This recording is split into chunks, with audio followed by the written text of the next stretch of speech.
Buenas tardes y bienvenidos a este debate, a este encuentro que celebramos en el Colegio de Médicos de Cantabria con motivo del día 8 de marzo, Día de la Mujer, y también día de referencia por excelencia de la igualdad. Aquí hay mucha tela que cortar, muchos temas que abordar, y vamos a comenzar presentando a nuestras tres invitadas, que nos hace especial ilusión que hayan venido hasta aquí, hasta la sede del Colegio de Médicos, en la calle Ataulfo Argenta, para hablarnos de este asunto que tantas páginas llenas de periódico, pero que realmente a veces no se conoce lo suficiente por parte de colectivos y de la sociedad en general. Contamos a mi izquierda con María Jesús Cabero, que es la jefa de servicio de pediatría del Hospital Universitario Marqués de Valdecilla. Bienvenida, María Jesús. También tenemos a nuestra derecha a Pilar Guillén, que es la directora del Instituto de Medicina Legal y Ciencias Forenses de Cantabria. Pilar, bienvenida a este encuentro. Gracias. Y, por supuesto, teníamos que tener a Celia Gómez, que es la gerente del Servicio Cántabro de Salud, que el Servicio Cántabro de Salud es el que ha hecho uno de los últimos estudios sobre igualdad dentro del ámbito sanitario que hay en la Comunidad Autónoma de Cantabria.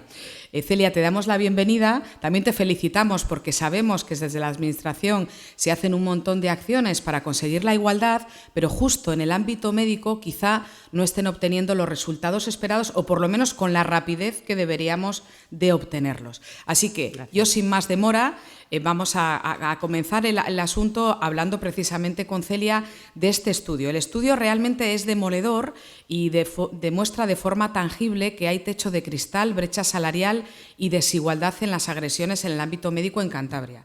Es decir, por dar un dato, aunque el 57,7%, es decir, casi el 60% de los médicos que trabajan en el Servicio Cántabro de Salud son mujeres y el 42% hombres, solo hay 7 jefas de servicio frente a 29 jefes. Celia, cuéntanos, este estudio ya sé que es del 2019, que estáis trabajando en ello, cuéntanos brevemente la realidad actual. Sí, han cambiado los datos para bien, ¿no? Para bien de la igualdad, aunque efectivamente todavía no para darnos por satisfechos y satisfechas. Ahora mismo el porcentaje que hay de mujeres jefas de servicios de un 30%, un 70% hombres. Ha aumentado de 7 a 13 el número de mujeres jefas de servicio. Una de ellas nos acompaña en la mesa. Y también en el resto de cargos intermedios, de jefes de sección y también jefes de unidad. De manera que ahora mismo en la suma completa, pues estamos en un 63,5 hombres, 33,5 mujeres. Por lo tanto, no tenemos paridad. O sea, todavía nos queda, para alcanzar ese 60-40, nos queda todavía trabajo por hacer, pero es verdad que se va caminando, como bien decías, lentamente.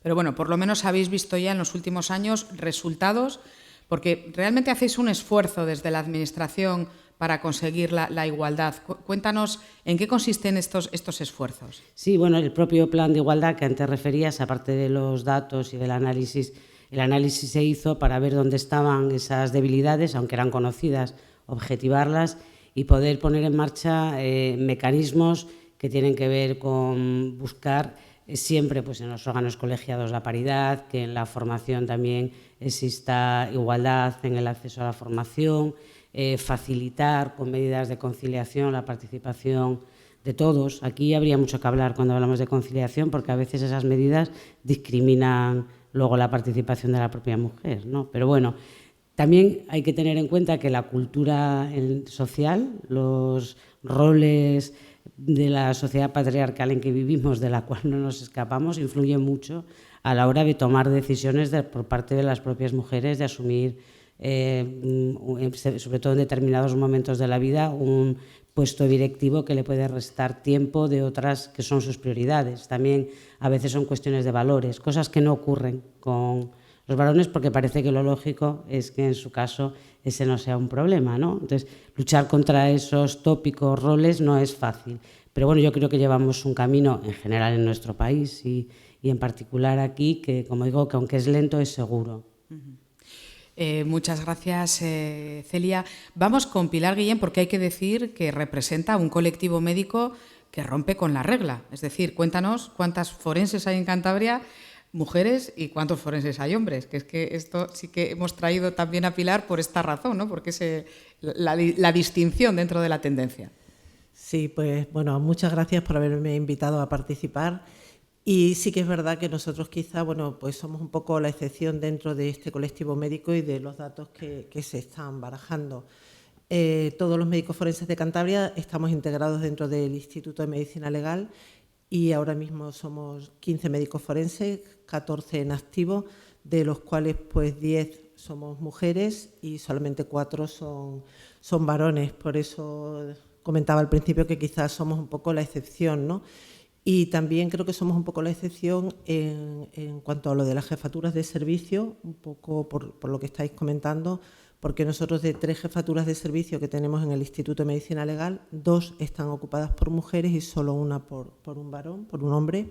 Y con las jefaturas de sección ocurre lo mismo, de 3 jefaturas de sección, 2 las desempeñan mujeres, esas jefaturas, y una solo la desempeña un varón. Quizá por eso comentaba que somos un poco la excepción dentro del colectivo médico y dentro de lo que ocurre habitualmente en la sociedad. Sí que es verdad también que bueno, pues que representamos un tanto por ciento elevado de mujeres en una profesión o en una especialidad que en la calle socialmente se tiende a pensar que estaría desempeñada más por hombres que por mujeres. Es algo que generalmente sí que es verdad que choca bastante, pero bueno, en ese sentido tenemos suerte que somos bastantes mujeres. Otro tópico que hay que romper, hay más forenses mujeres que hombres, y también quería que explicaras, Pilar, para toda la sociedad, incluso para una parte del colectivo médico, que las forenses sí que forman parte importante de algunas manifestaciones que son las más horrorosas dentro de la falta de igualdad, ¿no? Sois los que acreditáis cuando hay, por ejemplo, una agresión, si realmente hay signos de agresión, violencia de género, al final sois los médicos que realmente podéis certificar que esto ha sido así, ¿verdad? Esta es una de vuestras funciones como especialistas. Sí, constituye la función principal nuestra. Nosotros realizamos una función pericial de informar y de asesorar a los jueces y a los tribunales. Nosotros no tenemos labor asistencial y efectivamente a nivel de las agresiones de violencia de género e incluso de los homicidios o de los feminicidios, pues nuestro papel creo que es fundamental porque nosotros objetivamos, digamos, las lesiones, las patologías que presenta la víctima, también el agresor, y elaboramos un informe donde el juez, digamos, tiene constancia del cuadro lesivo que ha presentado esa mujer, esa persona, y con arreglo a ello pues pueda tomar la decisión más adecuada y la decisión más justa. En los desgraciados casos que los hay y que estamos teniendo últimamente en Cantabria, en los que se produce el fallecimiento de una mujer a manos de su pareja, incluso hemos tenido uno con el que ha matado a la mujer y a la hija, pues también somos los encargados de realizar la autopsia para informarle al juez de la causa de muerte y de todas las circunstancias que han rodeado ese caso, para que tenga una base científica sobre la que poder tomar la decisión más adecuada y la decisión más justa para el caso concreto. Continuaremos hablando de vuestra labor, sin duda, pero pasamos a que intervenga María Jesús Cabero. Viene con una doble vertiente. Primero, porque es una de las pocas jefas de servicio de Valdecilla, es la jefa de pediatría del Hospital Universitario Marqués de Valdecilla, como decía, pero también es una profesional que está en constante contacto con padres y madres de los niños a los que, por supuesto, atendéis en el servicio de pediatría. Primero, como una de las pocas mujeres jefes de servicio, cuéntanos cómo ves tú la realidad dentro del ámbito de la igualdad en el ámbito médico. Bueno, yo sí coincido con lo que ha dicho Celia, que realmente se ha avanzado mucho. Contaba yo antes que cuando yo acabé la residencia me dijeron que mientras hubiera un hombre no contratarían a una mujer. Luego hemos avanzado mucho en esto, pero ya es todavía triste que a pesar de que llevamos décadas siendo mayoría en las universidades, todavía estemos hablando de esto y tengamos que hablar de la igualdad. Siempre nos preguntan cómo conciliamos nuestra vida laboral y profesional cuando a los compañeros se lo preguntan poco, ¿no? Entonces, yo creo que lo que hay que dar es otro paso. Hay que hablar de la corresponsabilidad, no solo de las tareas domésticas, sino también de las responsabilidades y las preocupaciones, porque esto enlaza con lo que muchas compañeras que están en edad de tener hijos no puedan o no quieran asumir más responsabilidad, porque todavía tenemos muy integrado el rol de que tenemos que ser excelentes profesionales, pero mantener esa figura materna de ama de casa, de perfecta. Entonces, esas mujeres en esas edades jóvenes no optan ni siquiera a puestos de responsabilidad, sino todo lo contrario, solicitan muchas veces reducciones de jornada cuando no los varones. Con lo cual nos encontramos muchas veces que una pareja de dos profesionales, a partir de los 30 años, él despega profesionalmente con mayor especialización, mayor incluso pues que brilla a nivel internacional, mientras que ellas asumen otro papel, ¿no? Entonces eso es una cosa interior, porque yo creo que queremos mantener los dos roles. Y en cuanto a lo que veo en las madres, en las consultas día a día, todavía la diferencia es mucho más llamativa. Te llama la atención cuando es un padre el que sistemáticamente te trae al niño al pediatra. Y no digamos nada cuando el niño tiene un problema grave de salud. Quiero decir, cuando hay un niño que está ingresado 3 meses en el hospital, pues os podría decir que la norma es que las 4/5 partes de las noches en el hospital se queda la madre. Y la que, si tiene que reducir o dejar de trabajar en un caso de discapacidad, es la madre la que lo deja, ¿no? Y eso yo creo que es importante. Entonces, no hay que hablar de conciliación, yo creo que hay que hablar de corresponsabilidad y de tener los mismos objetivos profesionales, y hay que tener los mismos objetivos profesionales, seamos hijos o no. Y yo siempre les digo en bromas que para saber si hay igualdad, les digo a mis hijos, a los varones, que qué número de horas libre de ocio, es decir, televisión, videojuegos, deporte, tienen ellos y cuántas tienen ellas. Y también digo otra cosa, que siempre que hay una mujer en un puesto de responsabilidad, aparte de mirárselo por lupa, es raro ver a una persona incompetente en un puesto de responsabilidad. Y al revés, sí. O sea, una mujer incompetente en un puesto de responsabilidad. Entonces, hace falta más jefes de servicio, pero hace falta más catedráticos, hace falta más jefes en grupos de investigación. Es decir, que no solo es una cosa, es una cosa, yo creo, compleja. Bueno, pues en esta primera parte de este encuentro parece que todas estamos de acuerdo, todas estáis de acuerdo en que hay un techo de cristal por el que estamos luchando y en el que sí se está avanzando, pero todavía nos queda mucho camino por recorrer. Pero hay cosas más objetivas, aún más tangibles, como es la brecha salarial. A mí me gustaría que Celia explicara cómo es posible que a día de hoy todavía haya un 8% de diferencia de salario entre hombres y mujeres, según este estudio que ya hemos nombrado del 2019. Ella creo que lo tiene claro y va a pelear también porque esto desaparezca, pero la realidad a día de hoy en este sentido, ¿cuál es? Sí, bueno, hay muchas razones que explican la brecha salarial si la miramos en su conjunto en el Servicio Cántabro de Salud, ¿no? Como es el caso. Primero porque hay parte de las categorías o de las profesiones que están más feminizadas y que son las que tienen también menos salarios, ¿no? O sea, salarios más bajos. Es decir, que enfermería es mayoritariamente femenina y el salario es menor que el del médico, auxiliar de enfermería también. Y hay una parte ahí que lo explica en una plantilla como la nuestra, que el 80% somos mujeres, 20% hombres. Pero una cosa que comentaba ahora la doctora Cabero, que es una de las explicaciones claras, y es que las reducciones de jornada fundamentalmente son de mujeres. Las exenciones de guardias para custodia legal o por razones que tienen que ver con los cuidados de mayores o de menores también suelen ser de mujeres. Es decir, hay una serie de elementos que hace que incluso en una misma especialidad hay médicos y médicas que cobran una diferencia importante salarial, pero porque el variable, que es importante dentro de las retribuciones de los profesionales, hace esa diferencia. Y eso depende de las horas de dedicación o las horas de dedicación al trabajo o a otra cosa. Por eso yo creo que ese elemento que introducía María Jesús de la corresponsabilidad es básico, porque si no, la conciliación al final vuelve a recaer sobre las mujeres como históricamente y por lo tanto perpetuamos roles. María Jesús, tú tenías también un ejemplo que hemos comentado previo al debate de que hay especialidades como las quirúrgicas en las que se cobra más y justo en esas son las que hay más varones. Sí.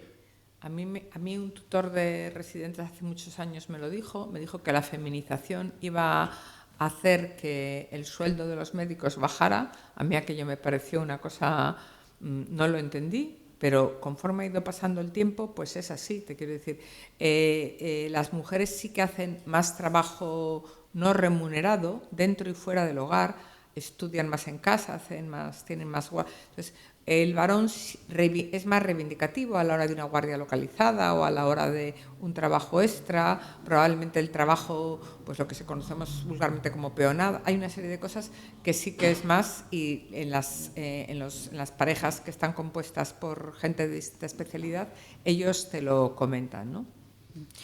Pilar, en vuestra especialidad, en la de forenses, esto entonces no se notará, ¿no? Al haber mayor número de mujeres, ¿esta brecha salarial no se nota o también existe? Sí, no, nosotros en nuestra profesión, en nuestra especialidad, no existe esa brecha salarial porque, entre otras cosas, no tenemos carrera profesional, con lo cual no hay distintos niveles, y todos somos funcionarios del Cuerpo Nacional de Médicos Forenses, y ahora pertenecemos al Gobierno de Cantabria, y salvo que los jefes de servicio y los jefes de sección tienen ese plus, pero el resto cobran lo mismo. Además, no tenemos tampoco exención de guardias a partir de una edad, o sea que digamos que nuestro sueldo en ese sentido es muy similar. Sí que desde luego me llama la atención lo que ocurre a otros niveles, en el medio hospitalario, a nivel de la gerencia, respecto a hombres y mujeres, porque sí es verdad que pasa y que lo solemos comentar.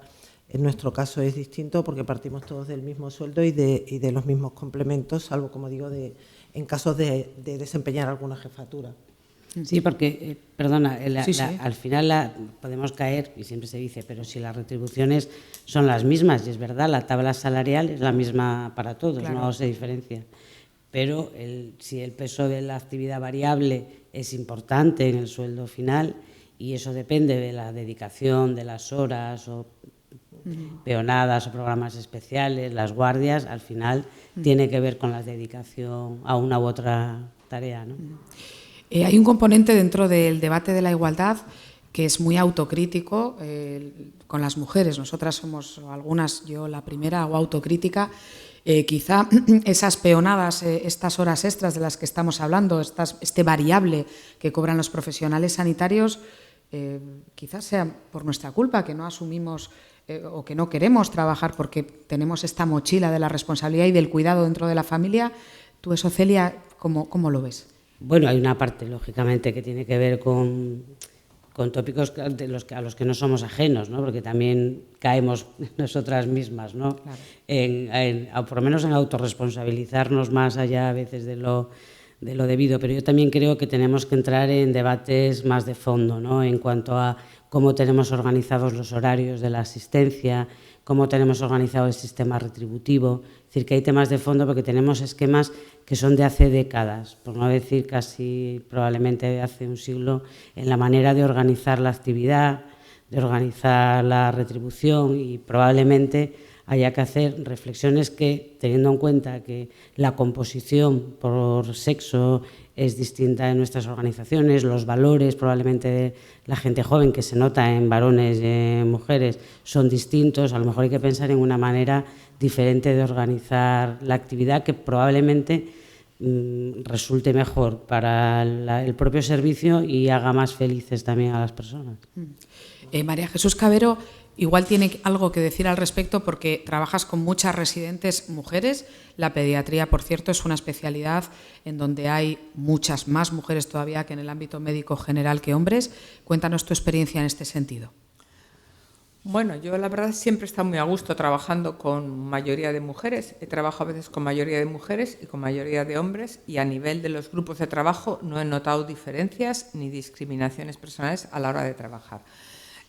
Yo creo que sí que la profesión es un reflejo de la sociedad. Entonces, igual que creo que históricamente hemos avanzado mucho, igual en los últimos años no hemos avanzado tanto. Y lo vemos incluso en la forma de enfermar de niñas y niños al llegar a la adolescencia. Entonces, la presión que tienen las niñas adolescentes por el aspecto físico, por una autoestima mermada, cuando no hay una aprobación del tal, esto se va traduciendo conforme pasan los años. Y de hecho, tenemos más trastornos del comportamiento alimentario dentro de las estudiantes de medicina que dentro de los varones. Entonces, la medicina, la pediatría es la sociedad misma. Y también vemos, que también lo podemos ver con los padres, cómo a veces las familias adjudican una autoridad diferente al varón que a la mujer cuando es el médico responsable. Y me comentan a veces las residentes que igual están atendiendo a un paciente en urgencias junto a un estudiante varón y los padres parece que se dirigen más al varón que a la mujer, ¿no? Entonces, no es que haya una desigualdad en el servicio cántabro, es que la sociedad es desigual. Es que los valores a veces pues, de la música que se escucha o de la publicidad es desigual. Entonces, la falta de autoridad, a veces moral o intelectual, que la sociedad hace recaer en las médicas, no es por las médicas, ni por la forma de organizar los servicios. Es el reflejo de lo otro. Y es el reflejo de que a veces pues, existe todavía esa figura un poco social del médico casi con barba, bigote y con distancia, y la mujer a veces es más cercana y, sobre todo en determinados estratos culturales, no se le reconoce la autoridad. Pero a nivel del servicio, pues quiero decir, yo creo que son excelentes profesionales que estudian mucho, que trabajan mucho, pero que les cuesta más, o sea, brillan menos que en otros colectivos, ¿no? Que a veces se les cuestiona sus decisiones cuando es gente pues, que lleva una trayectoria profesional intachable. Pues continuamos analizando este asunto de la igualdad y vamos a otro tema que también genera desigualdad, aunque parezca mentira, por lo menos si lo analizamos desde el punto de vista humano y normal, ¿no? Es el de la desigualdad en las agresiones a médicos. En el 22% de los casos las sufren los hombres y en el 78% las mujeres. En esto tienen muchas cosas que decir tanto Celia como Pilar. Celia, estos datos, vuelvo a decir que son de 2019, supongo que algo hayan mejorado, aunque el COVID ya sabemos que ha traído una mayor agresividad dentro de los usuarios y bueno, de todo el conjunto del ámbito sanitario, ¿no? Cuéntanos. Ha traído mayor agresividad, aunque los datos de agresiones son menores. No sé si por la menor presencialidad en la actividad, ¿no? Pero bueno, independientemente de eso, que da igual porque con una sola sería suficiente para abrir un debate.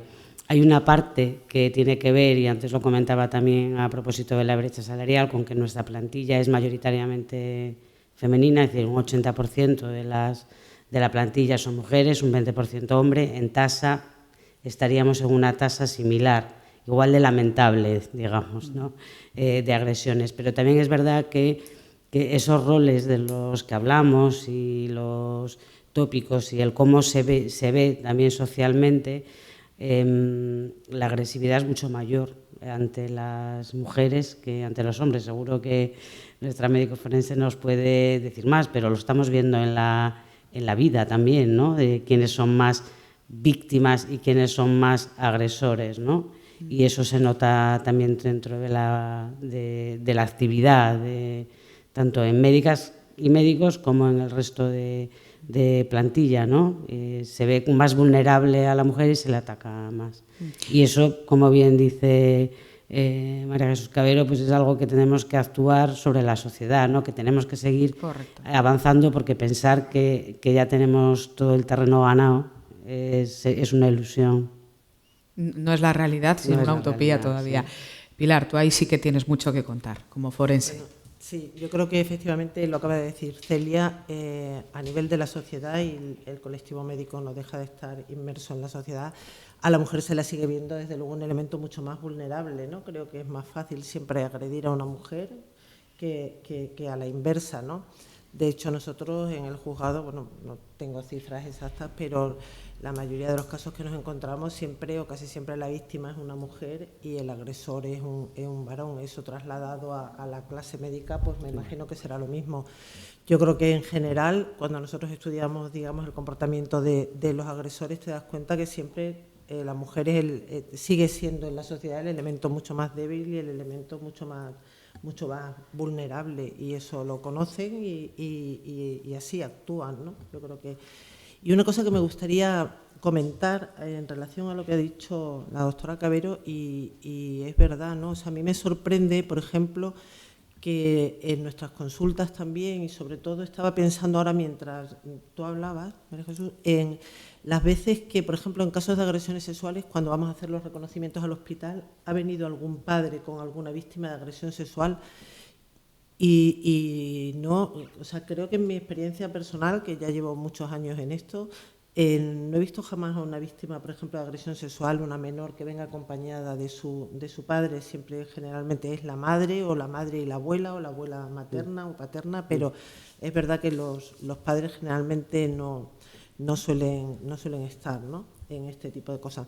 Y otra cosa también que me ha llamado la atención, bueno, de la gente joven todavía, que también lo comentabas tú, María Jesús, era la predisposición que tienen las mujeres profesionales muy jóvenes, hablo de chicas de 20 y tantos y 30 años, a ceder ellas su espacio profesional, digamos, en beneficio del progreso, de la ascensión de su pareja o de su marido, ¿no? Eso sí que es algo que me llama mucho la atención y me chirría porque dices, bueno, que ocurra en gente ya de nuestra edad, pues casi como que lo tenemos asumido, ¿no? Y luchamos porque no ocurra en la gente joven y en cambio sigue ocurriendo, ¿no? Eso me sigue llamando mucho la atención de mujeres profesionales muy jóvenes que siguen todavía dispuestas a ceder, digamos, esa carrera suya profesional en virtud del éxito, del triunfo, de la progresión de su marido, ¿no? Y de todas formas, yo creo que somos un sector privilegiado, quiero decir.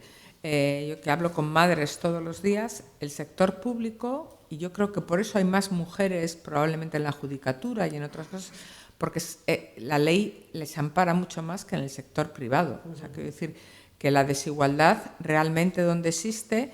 Y nosotros ahora, pues en relación al COVID, hemos hecho un estudio de investigación, cómo ha influido el COVID en las gestantes y en las tal, y os sorprendería la cantidad de madres que cuando les hemos preguntado la profesión nos han dicho que no les han renovado el contrato o que les han despedido por el hecho de estar embarazada, que a mí me ha sorprendido porque pensé que eso ya no ocurría, ¿no? Entonces, la mujer en el Servicio Cántabro de Salud, en la sanidad, o sea, tienen muchos privilegios, la mujer y los hombres, vamos, sí. Quiero decir, el apoyo un poco social, el hecho de el número de semanas de descanso maternal y de paternal, esto sí que va, yo creo que esto dentro de unos años sí que vamos a ver un cambio. Es decir, cómo se están familiarizando los padres en el descanso paternal, en el cuidado del hijo, pues va a hacer que sea una corresponsabilidad. Es decir, son medidas que igual al principio las hemos visto con un poco, bueno, pues de recelo, valdrá o no valdrá, y probablemente valga. Pero con todo lo que hemos dicho, que hay mucho que trabajar, el sector público es un sector privilegiado. Sí. Desde luego no me cabe la menor duda que somos unos privilegiados y que no tenemos nada que ver el sector público con las profesiones que se ejercen de forma privada, digamos. Pues nosotros yo creo que se nos equiparan todos los derechos, por lo menos en nuestro ámbito. Yo hablo en el ámbito de la justicia, es totalmente o prácticamente equiparable, ¿no?, en ese sentido. Hemos hablado ya de varios temas. Ha salido sobre la mesa, como era inevitable, el asunto de la pandemia. Llevamos 2 años, vamos a hacer, dentro de muy pocos días, en situaciones realmente extremas que han llevado al sistema, aquí Celia también tiene mucho que decir, pues a reajustarse en todos los sentidos, a hacer un esfuerzo enorme por parte de los profesionales de superación y seguro que a llegar a alguna conclusión que pueda también poner de manifiesto la desigualdad o no, o cómo lo has visto en ese sentido. ¿Esas situaciones límite han puesto sobre la mesa asuntos que igual estaban subyacentes en el ámbito de la desigualdad? Yo creo que lo que es la actitud y el trabajo que se ha desarrollado por parte de los profesionales, yo ahí, por lo menos mi percepción es que no ha habido diferencia, ¿no? Cada uno lo que ha primado es su profesión y la entrega, ¿no? Y yo creo que a todos los niveles es, bueno, lo llevamos diciendo 2 años y habrá que seguir diciéndolo 2 o 20 más, ¿no? Ha sido ejemplar ese esfuerzo porque el reto era, sobre todo por lo desconocido y por la incertidumbre, era tremendo, ¿no? El cómo haya afectado ya en otros ámbitos el hecho, pues, de de los propios contagios, sobre el cuidado, los cuidados de los niños, sobre todo dependiendo de ámbito privado o ámbito público, que ahora los acabamos, pues probablemente iremos viendo consecuencias, aunque los datos del empleo, los últimos datos, parece que la cosa se va, ¿no?, reorganizando y vuelve a crecer el empleo y también el femenino en buena medida, con lo cual pensemos que ha sido un poco neutro a esos efectos. ¿Y ha puesto de manifiesto algún cambio general del sistema que también pueda apoyar o ayudar a conseguir esta igualdad que tanto deseamos y que no parece tan fácil de alcanzar? Bueno, yo creo que hay cambios, o sea, por lo menos experiencias que hemos tenido que deberíamos de analizar y consolidar, como es el uso de medios no presenciales para la atención, sobre todo para determinados casos en los que es posible y que pueden simplificar tanto la vida de los pacientes o de las personas, de no tener que pedir permisos para a lo mejor para ver un resultado que te rompe a lo mejor una mañana entera y que puedes tener dificultades en el trabajo, hacer las videoconferencias, las videoconsultas, ¿no? Es decir, elementos que yo creo que deberían de quedarse porque pueden ayudar tanto a profesionales, porque también ha habido teletrabajo de profesionales durante la pandemia, algo que pensábamos que podía ser casi imposible. Es decir, ¿cómo va a teletrabajar un médico de familia? Bueno, pues para hacer la teleconsulta la puede hacer, ¿no?, de esa manera y poder ahora, fuera de la pandemia, ayudarnos a pensar en que puede haber por lo menos momentos o combinaciones híbridas de trabajo presencial y teletrabajo, que yo creo que pueden ayudar a hacer más cómodo y más sostenible el sistema y seguramente más ecológico también, ¿no?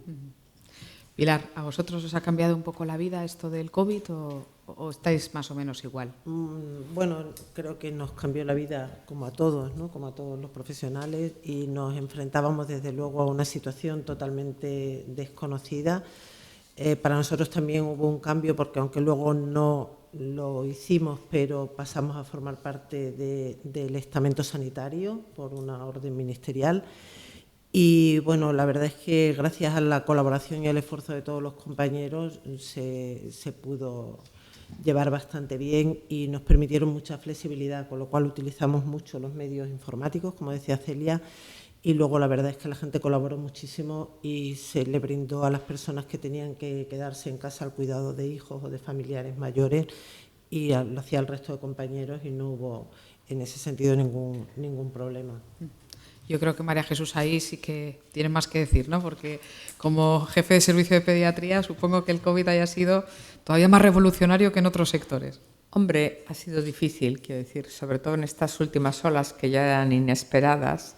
El número de bajas de los profesionales ha sido difícil, el número de niños afectados ha sido difícil, pero yo sí creo que nos ha enseñado a que tenemos que ser más flexibles en cuanto a nuestros horarios, que las reducciones tendrían que ser casi por ley en ambas partes de la pareja, quiero decir, si es para cuidado de hijos, yo creo que eso es una cosa que nos lo tendríamos hasta que incluso que plantear. Podríamos tener a veces unos horarios de verano y otros de invierno, porque los picos asistenciales duros son en invierno y cuando se precisa más del cuidado de hijos son de verano, que podríamos tener más horario. Se tendría que dar alguna reflexión profunda así las propias estructuras de trabajo donde trabajan tantos hombres y tantas mujeres tendrían que tener un apoyo pues de guarderías o de algo más para que también la gente no tuviera ese agobio y ese agobio, por ejemplo, de situaciones intermedias, ¿no? Cuando es el niño el que es positivo, no puede ir a casa, hay una operación, quiero decir, y va a faltar el profesional, tendríamos que buscar otras estructuras intermedias. Y yo también quiero pensar que el hecho de que los responsables de la sanidad y los responsables, pues aquí del Colegio de Médicos, se fijen como objetivo promocionar a la mujer en determinados puestos, yo creo que eso es bueno, da resultados y además es rentable para los jefes, porque da muy buen resultado, ¿no? Yo creo que nuestra junta directiva es paritaria. Bueno, mayoritariamente mujeres. Mayoritariamente 9 mujeres. contra 5, creo. Bueno, paritaria en relación al sí, porcentaje de tal, y yo creo que es una cosa buena, ¿no? Entonces, yo también animo a los responsables a que apuesten por el talento, y el talento puede ser femenino, masculino, o, quiero decir, o de disidencia. Entonces yo creo que eso también lo hemos aprendido en la pandemia. Y sin duda, hemos hecho ya muchas reflexiones, pero a mí me gustaría entrar en esta última parte ya del encuentro, que nos quedan 10 minutos, hablando de medidas. ¿Qué haríamos desde vuestro punto de vista, dentro de vuestros puestos? Las tres tenéis una enorme responsabilidad en el ámbito sanitario, pero seguro que tenéis en mente 3 o 4 medidas que habría que, no sé si que crear o que reforzar, porque ya las hay. No, Celia. Sí, bueno, yo creo que algunas las hemos comentado. Yo me apunto a la de repartir las reducciones sobre todo cuando se comparte la misma empresa, la misma organización, ¿no? Porque si hace años, ¿no?, en los años 90, peleábamos ya por las acciones positivas para favorecer a las mujeres, ¿no? Yo creo que también hay que hacer acciones positivas para favorecer, en este caso, esa corresponsabilidad, ¿no? Yo sería partidaria, por ejemplo, de primar los permisos a los varones, a los hombres. ¿Por qué?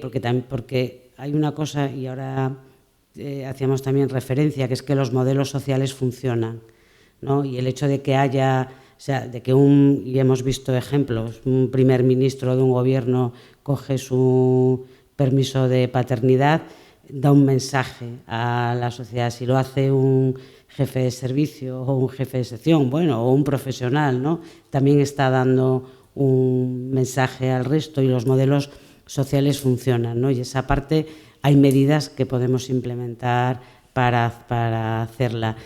Yo creo que hay que hacer también, ¿no?, primar y establecer líneas específicas, por ejemplo, en el ámbito de la investigación, para favorecer que haya investigadores principales mujeres. Vamos teniendo, pero hay que hacerlo más. Hace unos días estaba leyendo un artículo de cómo había muchas menos citas de artículos de mujeres que de hombres en las revistas científicas, y no porque hubiera menos producción, ¿no? Pero parece curioso como una cosa aparentemente objetivable, ¿no?, como es la investigación y los resultados de la investigación, nos ocurre algo similar, ¿no? Y luego, antes lo comentaba, yo creo que hay que revisar el modelo retributivo. No es fácil, porque además debería ser abordado a nivel estatal, porque si no sería complicado. Pero bueno, alguna cosa a lo mejor se puede ir probando, de manera que cambiemos ese sistema de favorecer el presencialismo, que es el que se remunera más, por otro tipo de que nos basemos más en los resultados en salud, y que por lo tanto no sea tanto la lucha por tener guardias para poder tener un nivel retributivo suficiente, sino unos resultados que vayan acordes en la retribución con ellos, ¿no? Pilar, medidas.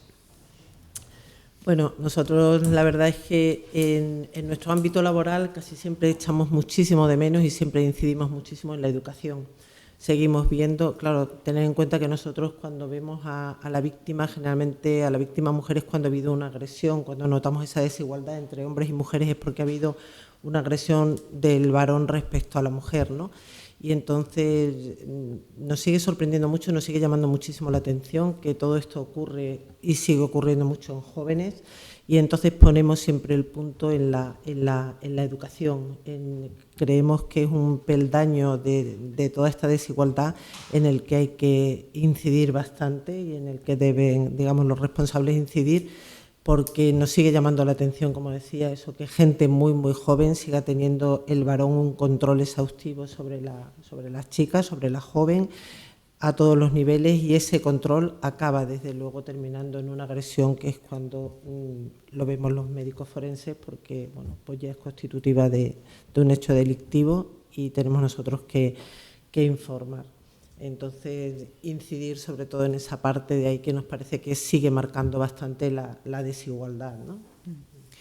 O sea, volvemos a la teoría que también ha manifestado la doctora Cabero, que es que nuestra sociedad continúa siendo desigualitaria y, por lo tanto, eso se extrapola a todos los ámbitos profesionales, también, por supuesto, al médico. Pero seguro que María Jesús Cabero tiene medidas que poner sobre la mesa para combatir este problema. Yo, desde luego, creo que el gerenta que ponga una guardería en el Hospital Valdecilla que haga compatible los horarios, las guardias, etcétera, etcétera, pues será una medida de acción social que pasará a la historia. También abogo porque la parte retributiva vaya más ligada al sueldo y a los resultados que al presidencialismo y a las guardias. Creo que hay que tener, la sociedad tiene que mantener un número de días por cuidado de hijos, sobre todo de los niños que tienen discapacidad, y tenemos que tener un esfuerzo, el sistema sanitario, de que esas familias no tengan que acudir constantemente al médico y concentrarles las citas. Yo creo que eso es importante. Y a nivel social, yo creo que sí, que tenemos que hacer ver a la sociedad que hay muchas mujeres que tienen aspecto frágil, pero que son fuertes y son muy capaces de cuidar, y son buenas oncólogas, buenas cirujanas, buenas intensivistas, porque parece que esa visión del líder está más ligada al mundo masculino. Y concienciar también a nuestros propios profesionales. Y ya con eso, contentos. Y no sé si hay, para terminar, nos quedan 3 minutitos para este encuentro sobre la igualdad en el ámbito médico. ¿Alguna conclusión? ¿Algo que realmente haya definido lo que hemos estado reflexionando a lo largo de este encuentro, que ha sido breve, pero que sin duda puede abordar asuntos de mucha relevancia, de mucha enjundia para hacernos reflexionar a todos? Una conclusión breve por parte de las 3. Celia. Vale. Yo creo que esta parte, y la hemos estado mencionando durante todo el debate, ¿no? de la percepción a veces que tenemos de los roles, ¿no? de cómo vemos a los liderazgos femeninos o masculinos, es un tema que hay que trabajar, que tiene mucho que ver con la educación, con la autoestima, con cómo vemos al otro, y que siempre se valora en muchos casos, y en estudios cualitativos se ve bien, que el hecho de que una mujer progrese se le da más como un valor por el azar o porque alguien lo ha designado o por casualidad, mientras que parece que en el caso de los varones es por grandes méritos, y no siempre es así, ¿no? Pero eso a veces todos somos víctimas de esa percepción. Entonces, trabajar con ese tema de los tópicos, los roles, la educación y la autoestima de las mujeres me parece que es un elemento clave a futuro. Bueno, pues yo quiero terminar resaltando, poniendo un aspecto un poco positivo, ¿no? Valorando todo el trabajo que se viene haciendo a lo largo de todos estos años desde todas las instituciones. Desde luego en nuestro mundo, en el mundo judicial, en el mundo de la medicina legal, ha habido un cambio notable y hemos sido, desde luego, conocedores de todo el esfuerzo que se ha realizado. Y no tiene nada que ver, desde luego, la mujer actualmente en nuestro ámbito a la mujer víctima hace 20 o 30 años, y han cambiado las cosas. Hay mucho que cambiar, desde luego, pero es de agradecer, como digo, todo el esfuerzo que se ha hecho, y hay que resaltar también la parte positiva de las cosas que poco a poco, desde luego, se han ido consiguiendo, pese a que queda todavía mucho por conseguir y por trabajar en este ámbito. ¿Y María Jesús? Bueno, pues yo creo que ojalá nos vayamos planteando poco a poco cosas para que este día no haga falta volverle a reeditar dentro de 10 años y nuestras hijas les parezca algo anecdótico, y animar a la sociedad que no puede desperdiciar tanto talento que hay, sea femenino o masculino. Y sobre todo a los responsables políticos o institucionales y de todo tipo que apuesten, porque van a obtener rendimiento. Pues muchísimas gracias a las 3. Yo desde aquí resaltaría que el Colegio Oficial de Médicos de Cantabria cuenta desde hace casi un año con un observatorio de género y profesión en el que se están reflejando muchas entrevistas, muchas opiniones, muchas sugerencias del colectivo médico, y que puede ser muy enriquecedor también para poner sobre la mesa algunas conclusiones e intentar cambiar las cosas. Como reflexión, pues que está claro que esta sociedad todavía necesita mucho esfuerzo por parte de todos para conseguir un ámbito absolutamente igualitario, que es el que sin duda necesitamos y en el que tiene que primar el talento y no el género. Muchas gracias por habernos escuchado. Hasta siempre, y volveremos a un espacio para reflexionar y para madurar ideas.